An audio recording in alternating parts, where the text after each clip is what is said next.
हाय दोस्तों, देखिए हम लोग एक वीडियो बनाने के पर्पज से आज आए हैं। हम इस गांव का नाम है पड़री है। इस गांव का नाम पड़री है और हम लोग यहाँ पे आए हैं। लोकेशन देखें, लोकेशन यहाँ काफ़ी खूबसूरत है, देहात एरिया है और हम लोग यहाँ पे एक छोटा सा शॉर्ट वीडियो करने जा रहे हैं। और ये सब हमारे भाई हैं, ये बहुत अच्छे सपोर्ट करते हैं सब और बहुत अच्छे इनके सब्सक्राइबर भी हैं। इनका भी आप लोग सपोर्ट करिएगा।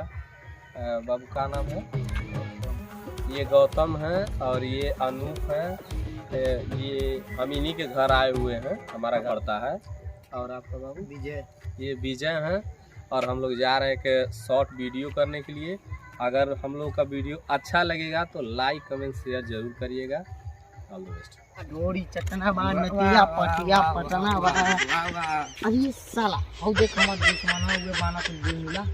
चल रे तो चल बा देख लिए ए यानु को औदी औ सारे आवत न हो काहे ने औदी देखो जोन बबलिया माने पत्थर का। हां बढ़िया दुश्मन आई ने अंगुरिया साल का तोड़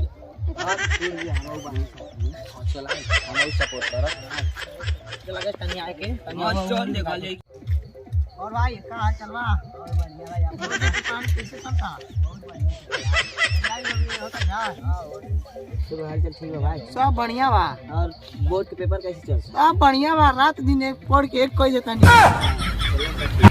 ऐसा नहीं खेताम पूरा मोट मोट पहन के गाय घूमता ना कुन देखा मोट मोट हाथी नहीं आवाना कुन देखता नहीं।